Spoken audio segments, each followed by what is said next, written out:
Going to go with that one. Okay, so let's go ahead and do a little bit of a review as we get to the new notes. So remember, we're talking about slope. And what is the slope? Slope is the vertical change divided by the horizontal change. Commonly rise over run.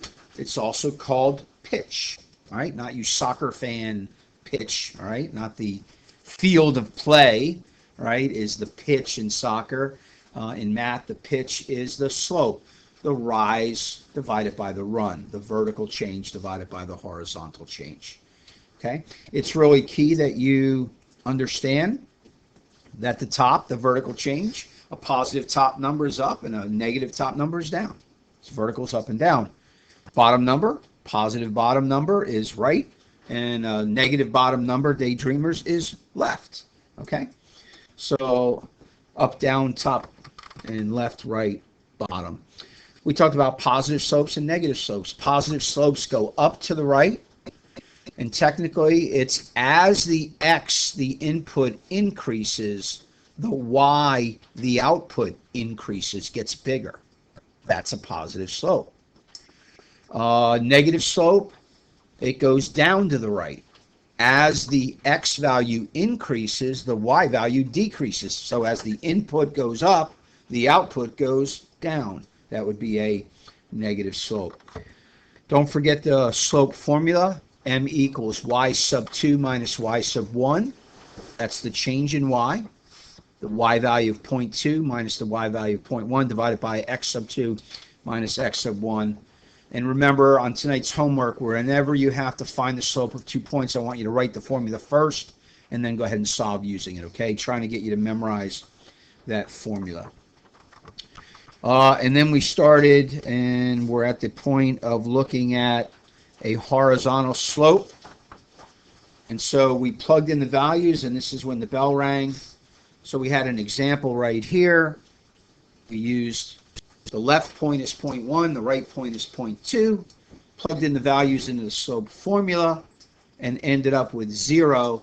So horizontal lines have a 0 slope. There's no slope. No slope. Plug it into the slope formula, and you get 0. Okay, no slope.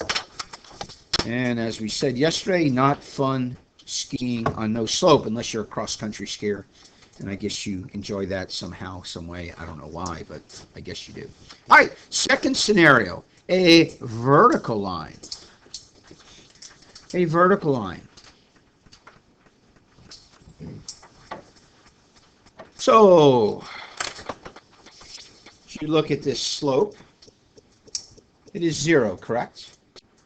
All right, what has just happened to the slope? It just got bigger, correct. And it just got correct. And it just got correct. And it just got, which is steeper is bigger, right? Correct. And it just got steeper, all right, until finally I'm at a vertical line. So in your words, bigger, bigger, bigger, bigger, what would the vertical line be?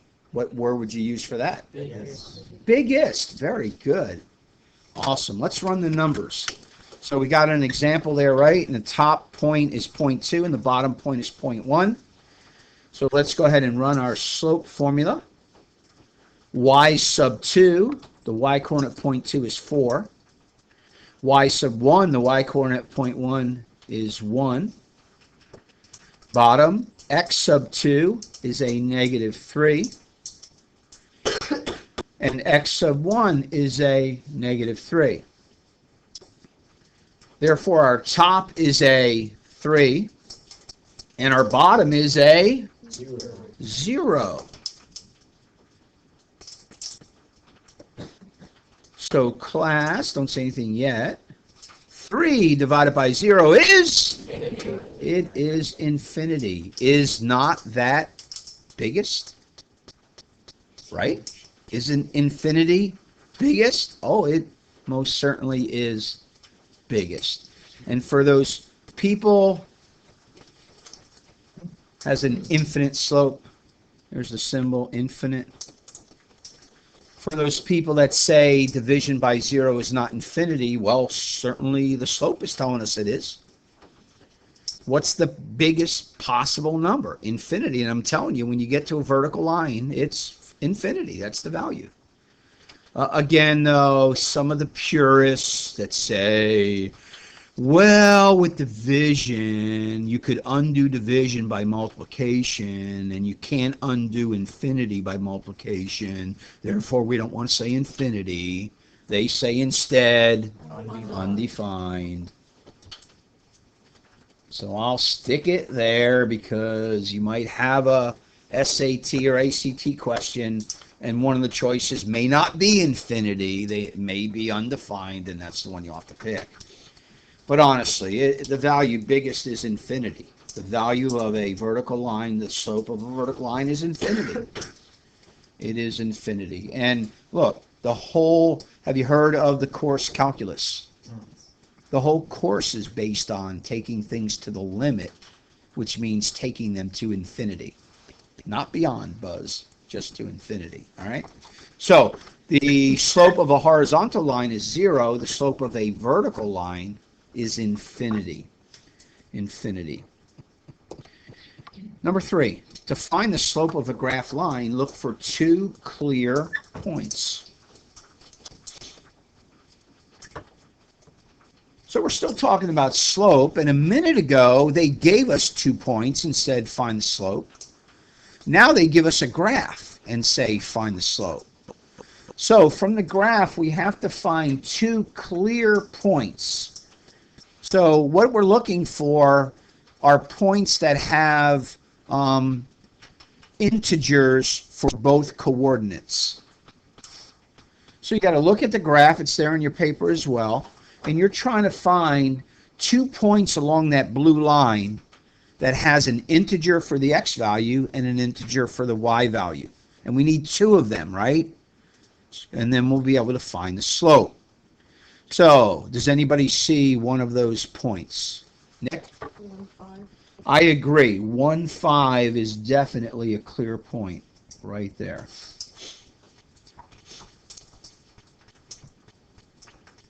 Now 2, 3, that's close, but is it integers? No.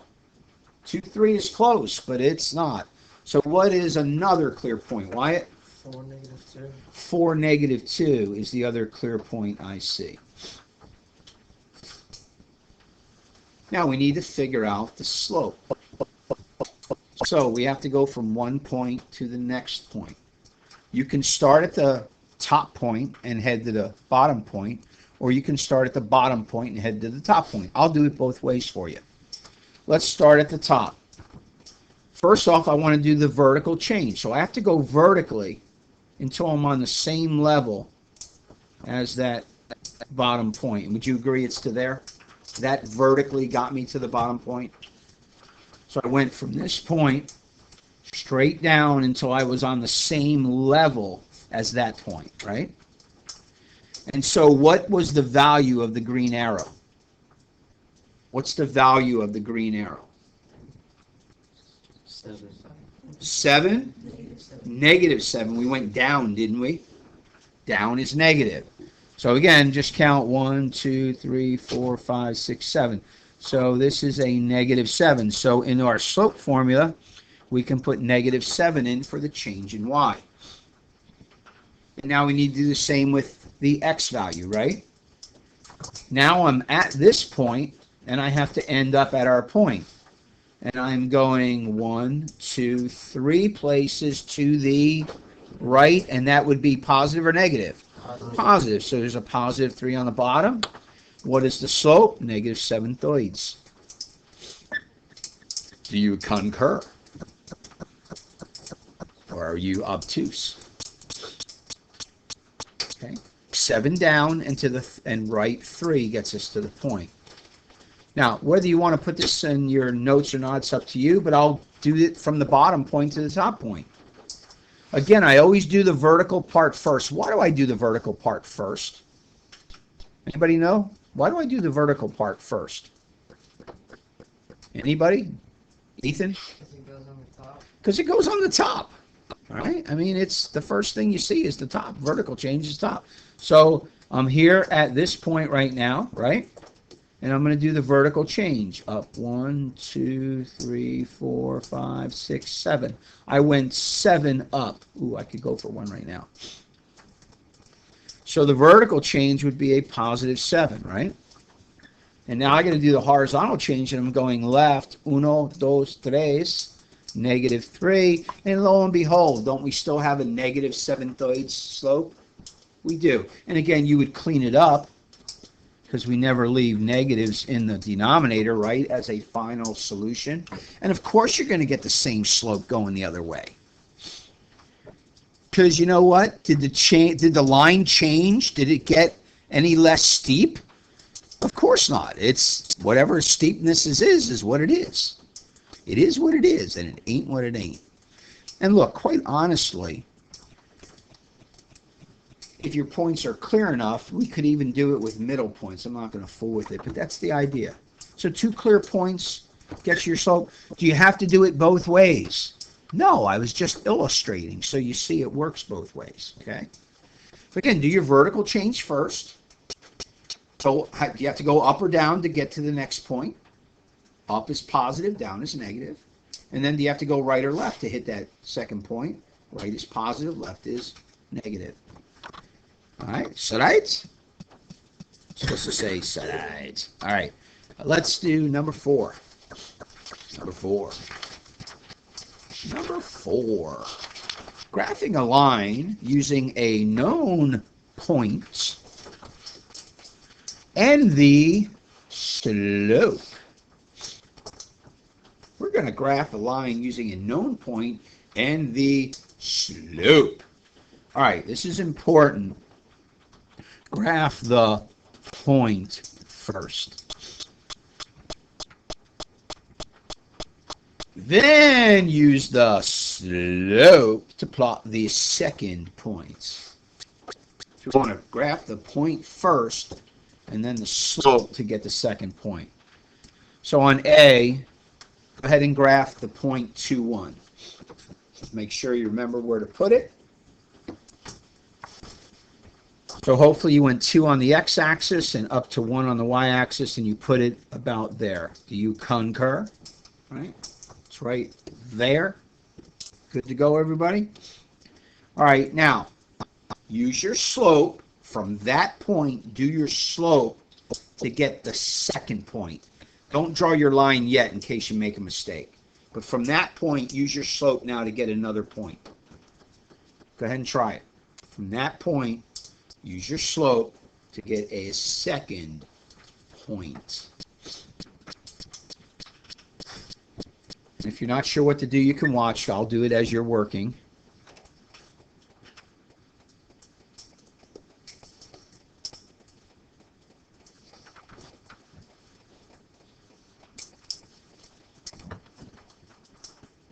All right, did you go up 2 into the right 3 to get your second point? And I'm going to draw my line through them. Voila. Hey, on your homework, try to draw a straight line. Look, if you're home, use a ruler or something. Maybe the case of your calculator, your credit card, you know, something like that. But try to draw a nice straight line if you can, all right? And that's the idea. Pretty simplistic. Questions on that? Okay. In the second scenario, it's very similar, only instead of using the words the slope is, we use the letter that represents the slope. Remember the slope formula? M equals y sub 2 minus y sub 1 over x sub 2 minus x sub 1. Okay. So instead of saying it in words, the slope is, we said m equals. All right. Go ahead and do B. I'm going to pause the video. Thank you. All right. Where in the world did I pause? Oh, probably back on A, right? All right. So let me just, for the sake of those that are going to watch this on video, and that's our paintballers especially, and then our one that's absent. All right. So A, what did we do? We plotted the point 2, 1 first. We went up 2 into the right 3, and got our second point and drew the line.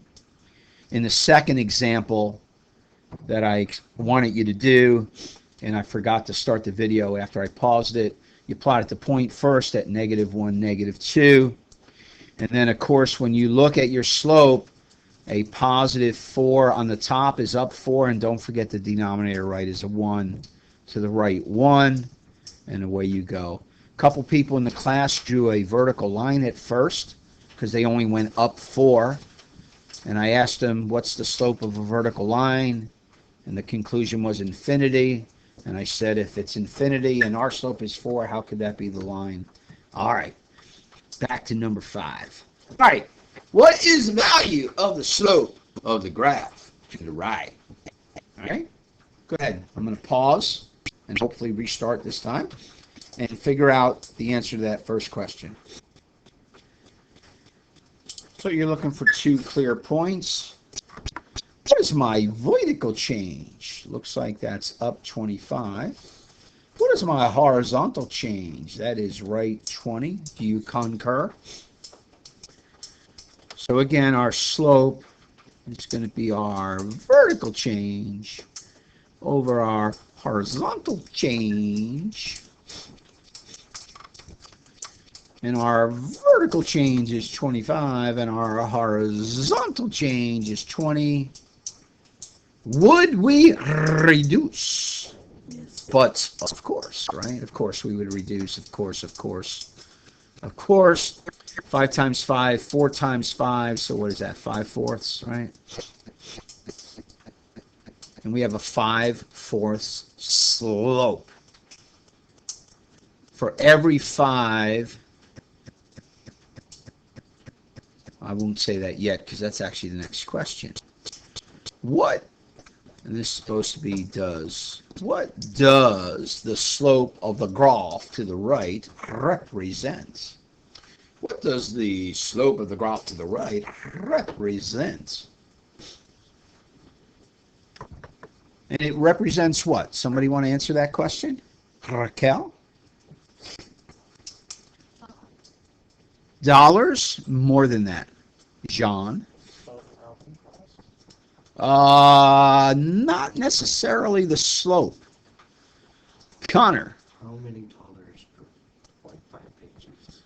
Okay, so how much it costs per page of the album, right? Or how much cost per so many pages, right? Do you agree? What's the vertical change? Dollars. What's the horizontal change? Pages. So what does the slope represent? Dollars divided by pages. So let's be specific. Specifically, what is it, Nick? $1 per page. Be specific to the problem. Be more specific. Slope. If I was going to use your service, what would you tell me? Ethan? Every 4 pages you get $5. Okay, and I'd really say it the other way, but you're right. I would say it costs $5 for every 4 pages, right? Does it not? Cost you $5 for every 4 pages?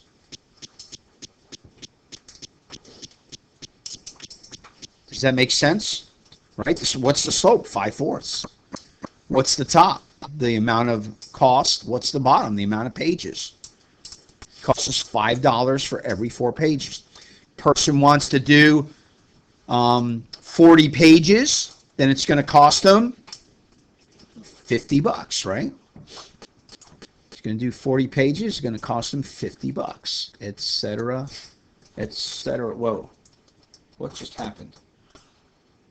Oh yeah, no, what just happened? 40 pages. Oh, wait, no. I don't really like that.